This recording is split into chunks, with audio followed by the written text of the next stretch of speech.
په دې 13 هفته کې په هرنای کې شارک چې ورته وي الته کې یو مسله مخې ته راغله یو څلور پنځه کسان چې کومو هغه مسلح افراد چې کومو هغې سره اسلحه وه هغه وویشتله او هغې کې بیا یو بابا چې کوم دی د هغه زوی و نو هغه کټ سره ناست دی او د هغه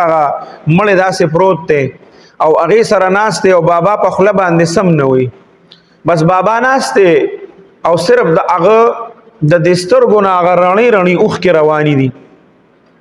دا ظلم چې چا کړی دی دا ظالم به الله له څه جواب ورکوي دا چې چا کړي دي هغه به الله له څه جواب ورکوي د دې بابا سپینه ګیره او بالکل داسې ناست چې د سړي په لاس کې هیڅ هم ني بالکل بېوسه ناست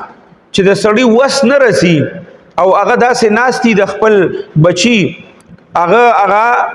مړي سره ناست دی د هغه سره خوا کې ناست دی او ورته په کټ کې پروت دی او دا دومره بېوسه دی چې د سترګو نه رڼې رڼې اوښکې روانې دي او د په دې اننګو باندې بیږي او د لرې نه وره چا ویډیو کړې ده هغه ویډیو چې ته ګورې د هغه یو اوښکه چې په دې اننګي باندې راځي او په ګیره باندې راځي ته به وایې چې زمونږ دا سینه چې کوم ده نو دا یې اوشلوله دومره ظلم په دې پاکستان کې روان دی او پته یې هم نه لګي چې دا چا کړي دي او که چا کړي دي نو هغه ته به سزا میلو شي او که میلو به نه شي دا دومره ظلمونه روان دي دا دومره سپینګیرو سره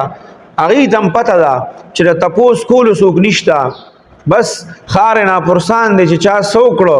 بس هغې ته بیا تپوس نشته بس بابا ناست دی ځان له ناست دی او صرف یو آسری چې کومه ده هغه الله دی او هغه الله ته پټې پټې اوښکې بیایي او په مخ باندې اوښکې روانې دي او د زوی کټ سره ناست دی ای ظالمانو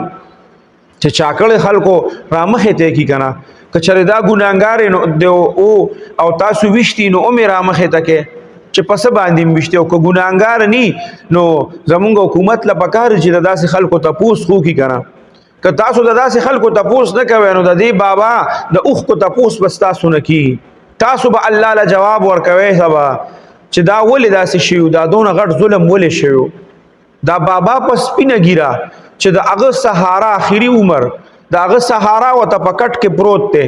مړ ورته پروت دی او دی ورته غلی ناست دی بالکل ته به وایې چې مکمل د ده نه دا ژبه چا اغوستې ده او د ده نه اواز چې کوم دی هغه چا لر کړی دی او ختم کړی دی او ناست دی او الله ته خپلې اوښکې بیایي او الله ته هر څه مخې ته کړي دي دا په پاکستان چې دا رنګ په رنګ عذابونه راځي دا د داسې مظلومانو د وجې نه چې ظلم څومره کوي او هغه الله ته خپله معامله ږدي دا هر څه به زمونږ د سر له راځي یاد ساتئ